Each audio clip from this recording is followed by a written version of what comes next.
What's going on, my YouTube family? Welcome back, everybody. I hope you guys have been enjoying the videos. I am that wood guy, and here we are down in the wood shop, and I wanted to do a quick review of my ultimate miter saw station. And any of you who are new to the channel, I appreciate you stopping in, and if you want to see more of a wood shop tour, I have a video buried in my other videos, so make sure you go over and check that wood shop tour video out. I would greatly appreciate it. Also, any of my other build videos, I would greatly appreciate if you guys go over and check them out as well. So back to my miter saw station review. This is my ultimate dual yield miter saws, one with a rough blade, one with a finished blade miter saw station. There, finally finished that sentence. The whole carcass is built out of 3/4 inch maple plywood trimmed with solid hard maple, and the drawers are solid hard maple as well. The doors have a 1/2 inch maple panel in the middle, which is plywood, with a solid hard maple frame on the outside.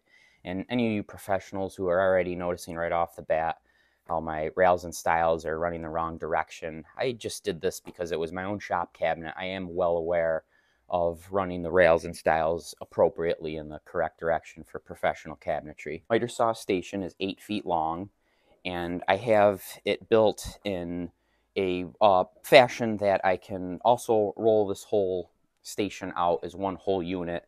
I'm not finished with my dust collection around it. That has been a work in progress over the years, because I'm sure many of you know who run miter saws, they're almost impossible to capture a lot of the dust. But I do have something in mind that I want to build in the future, and I will share that with you guys. But for now, I just use these, what they're called, big mouths, hooked up to my dust collection, and it kind of enables me to flex the hose around, and I have 2 of them that I can use to collect most of the dust, and it does a pretty decent job.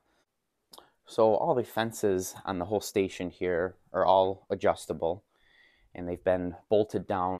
You guys can see here I have bolts on all my fences, which enables this to be adjustable always if things were to change and or move, and realign everything right up perfectly.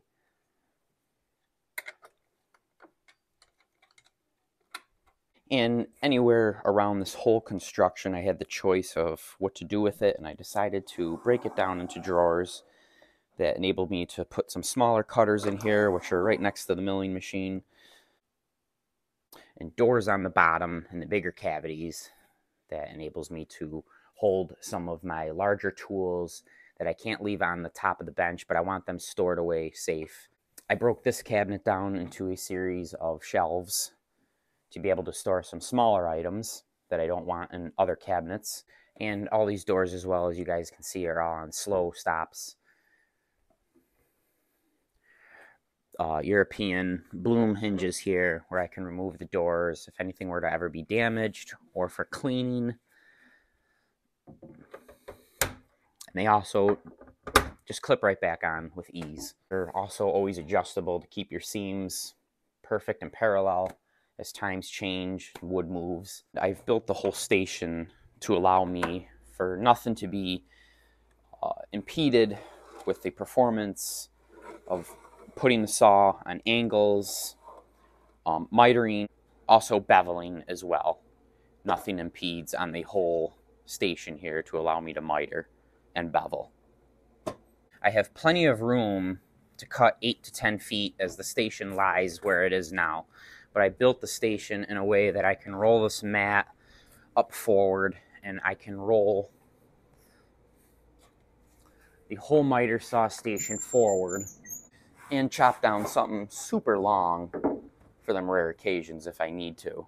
I actually designed it to slip past the column of the milling machine here, and also stay right in front of the hot water tank cabinet as well. I do really like how these saws can go right up close to the back of the wall, which allows me all this foot space in front to keep anything from impeding out the back like, you know, a typical rail miter saw does. It really isn't a review of the tool. I want to take more of a review of the cabinet, what I made. If you guys have any questions or comments or even suggestions for my dust collection or for the cabinet itself, make sure you drop it down in the comments. I'd love to hear what you guys have. I used aluminum pulls for the front of my drawers. You'll see these a lot throughout the shop. They're kind of sentimental to me because my grandfather had got them from his work on Kodak when he used to work in the carpentry shop. And I put them on my drawers because I think it's a really kind of shop, look and mechanical, industrial touch. Some heavy-duty casters underneath because this whole station is quite heavy, being out of, maple. Me throughout my videos use this station, and I'm quite happy with it.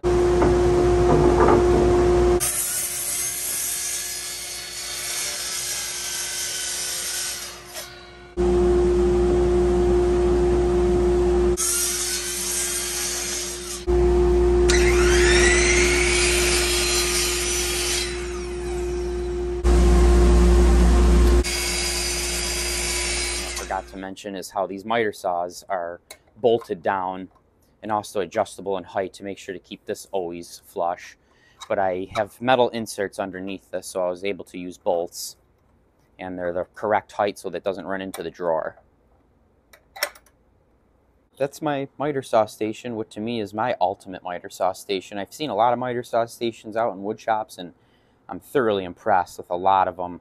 But I hope you guys enjoy this one, and if you guys, again, have any questions or comments, make sure you drop them down and let me know what you guys think. And until then, we'll see you on the next one. Be kind, be good to each other. Take care, everybody.